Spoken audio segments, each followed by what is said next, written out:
بسم اللہ الرحمن الرحیم۔ شروع اللہ کے نام سے جو بڑا مہربان نہایت رحم کرنے والا ہے۔ جب حضرت ابراہیم علیہ السلام نے اپنے باپ اور اپنی قوم سے پوچھا یہ مورتیاں کیا ہیں جن پر تم عبادت کے لیے جمے رہتے ہو، انہوں نے جواب دیا ہم نے اپنے باپ دادا کو انہی کی عبادت کرتے ہوئے پایا۔ آپ علیہ السلام نے فرمایا پھر تو تم اور تمہارے باپ دادا کھلی گمراہی میں پڑے ہوئے ہو۔ وہ کہنے لگے اے ابراہیم علیہ السلام، کیا آپ ہمارے پاس سچ مچ حق لائے ہو یا یوں ہی مذاق کر رہے ہو؟ آپ علیہ السلام نے فرمایا در حقیقت تمہارا رب تو وہ ہے جو آسمانوں اور زمین کا مالک ہے، جس نے انہیں پیدا کیا، اور میں اس بات کی تمہارے سامنے گواہی دیتا ہوں، اور اللہ کی قسم تمہارے پیٹ پھیر کر جانے کے بعد میں تمہارے بتوں کے خلاف ضرور کارروائی کروں گا۔ جب حضرت ابراہیم علیہ السلام کی دعوت توحید کو قوم نے ماننے سے انکار کر دیا تو آپ علیہ السلام نے قوم کو توحید کا سبق سکھانے کے لیے موقع کی تلاش میں تھے۔ آخر کار قوم کا عید کا دن آیا تو آپ علیہ السلام کو موقع مل گیا، لہذا جب قوم اپنے معمول کے مطابق عید منانے کے لیے شہر سے باہر جانے لگی تو انہوں نے حضرت ابراہیم علیہ السلام کو بھی ساتھ چلنے کی دعوت دی۔ آپ علیہ السلام نے سوچا کہ قوم کو مطمئن کرنے کے لیے کوئی ایسی تدبیر پیش کی جائے کہ وہ ساتھ لے کر جانے پر اصرار نہ کریں، اور میں قوم کے خود ساختہ معبودوں کو توڑ کر قوم کو یہ سمجھا دوں کہ جن بتوں کی تم عبادت کرتے ہو وہ تمہارا تو درے کنار اپنا دفاع کرنے کے بھی صلاحیت نہیں رکھتے۔ چونکہ اس دور میں علم نجوم ستاروں کو دیکھ کر معلومات حاصل کرنا بڑا عام تھا، لہٰذا آپ علیہ السلام نے قوم کو مطمئن کرنے کے لیے ستارے کی طرف دیکھ کر فرمایا میری طبیعت ناساز ہے، فرمان الہی ہے۔ پس ابراہیم علیہ السلام نے ایک نظر ستاروں کی طرف دیکھا، پھر کہا میری طبیعت خراب ہے۔ اس جواب پر قوم کے لوگ ابراہیم علیہ السلام کو چھوڑ کر اپنا قومی تہوار منانے چلے گئے۔ پھر ابراہیم علیہ السلام چپکے سے ان کے معبودوں کے پاس بت خانے میں گئے اور ان کے سامنے طرح طرح کے کھانے دیکھ کر کہا تم کھاتے کیوں نہیں ہو؟ تمہیں کیا ہو گیا ہے؟ تم بولتے کیوں نہیں ہو؟ پھر آپ اپنی پوری قوت کے ساتھ اپنے داہنے ہاتھ سے انہیں توڑنے لگے۔ بس ابراہیم علیہ السلام نے بڑے بت کو چھوڑ کر باقی سب بتوں کو ٹکڑے ٹکڑے کر دیا تاکہ وہ اسی بڑے بت کی طرف لوٹیں۔ جب عید منا کر واپس لوٹے تو سب سے پہلے اپنے بتوں کی عبادت کے لیے بت خانہ میں گئے۔ اپنے معبودوں کو ٹوٹا ہوا دیکھ کر غصے میں آ گئے اور کہنے لگے کہ کس نے ہمارے معبودوں کی توہین کی ہے؟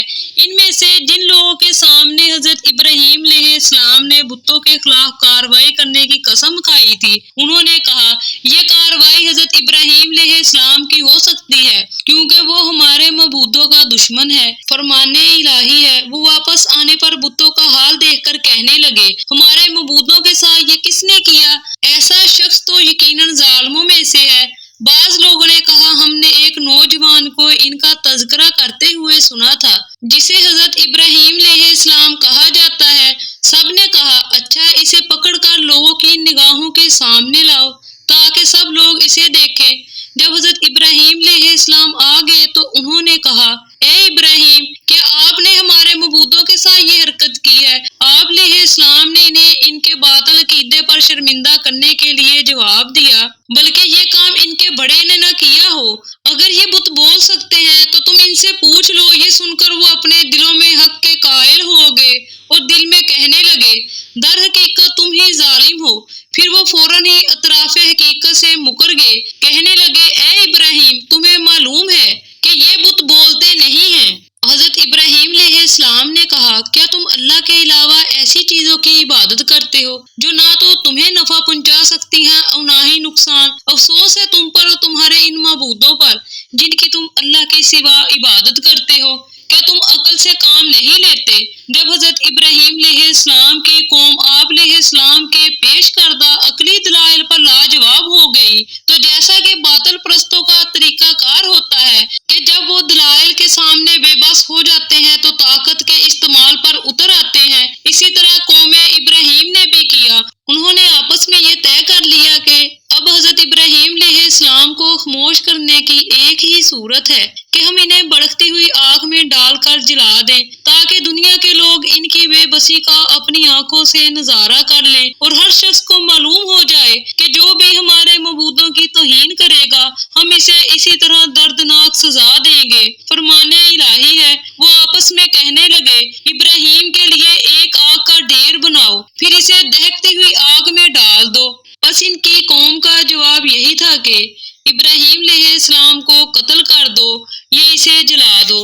آخر کار لاجواب ہو کر انہوں نے کہا اگر تمہیں کچھ کرنا ہی ہے تو ابراہیم کو جلا دو اور اپنے معبودوں کی مدد کرو۔ آخر کار قوم حضرت ابراہیم علیہ السلام کو نظر آتش کرنے کے لیے ایک عرصہ تک ایندھن جمع کرتی رہی۔ جب ایندھن جمع ہو گیا تو اسے آگ لگا دی اور جب آگ سے بڑے بڑے شعلے بلند ہونے لگے تو حضرت ابراہیم علیہ السلام کو جن سے بڑے بڑے پتھر پھینکے جاتے تھے منجنیق کے ذریعے دور سے آگ میں پھینک دیا۔ حضرت ابراہیم علیہ السلام کی قوم نے آپ علیہ السلام سے بتوں کی توہین کرنے پر انتقام لینے کے لیے آپ علیہ السلام کو جیسے ہی آگ میں ڈالا تو اللہ سبحانہ و تعالیٰ نے آگ کو فوراً حکم دیا کہ اے آگ ابراہیم علیہ السلام کے لیے سکون اور سلامتی والی بن جا۔ آگ اللہ تعالیٰ کے حکم کی تعمیل کرتے ہوئے فوراً حضرت ابراہیم علیہ السلام کے لیے سکون اور سلامتی والی بن گئی۔ اسی طرح اللہ تعالیٰ نے حضرت ابراہیم علیہ السلام کی حفاظت فرمائی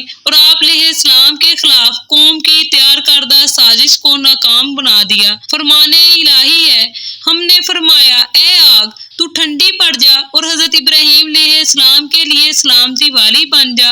انہوں نے حضرت ابراہیم علیہ السلام کے خلاف سازش کرنا چاہی تھی مگر ہم نے انہی کو نیچا دکھا دیا۔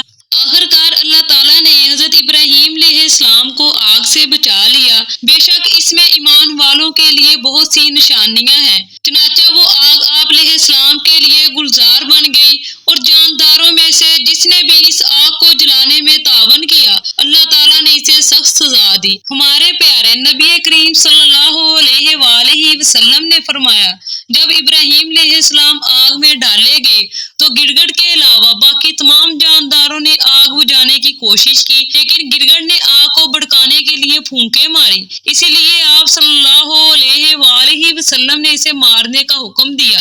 گڑگڑ کو جہاں بھی دیکھو مار دو کیونکہ اس نے ابراہیم علیہ السلام کو جلانے کے لیے بھڑکائی گئی آگ کو تیز کرنے کے لیے پھونکیں ماری تھی۔ جو ایک ضرب کے ساتھ گڑگڑ کو مار ڈالے اس کے لیے 100 نیکیاں لکھ دی جاتی ہیں، جو دوسری چوٹ میں اس کے لیے اس سے کم، جو تیسری چوٹ میں اس کے لیے اس سے کم نیکیاں لکھی جاتی ہیں۔ حضرت ابراہیم علیہ السلام نے آگ میں ڈالے جانے سے پہلے یہ کلمات پڑھے تھے حسبنا اللہ و نعم الوکیل، ہمارا اللہ ہی ہمارے لیے کافی ہے، وہی بہترین سازگار ہے۔ غزوہ احد اور غزوہ خندق کے موقع پر ہمارے پیارے نبی کریم صلی اللہ علیہ وآلہ وسلم کو جب دشمنوں نے دھمکی دی کہ تمام لوگ آپ صلی اللہ علیہ وآلہ وسلم کے خلاف جمع ہو چکے ہیں تو آپ صلی اللہ علیہ وآلہ وسلم نے بھی یہی کلمات پڑھے تھے اور صحابہ کرام کو بھی یہی پڑھنے کی تلقین کی۔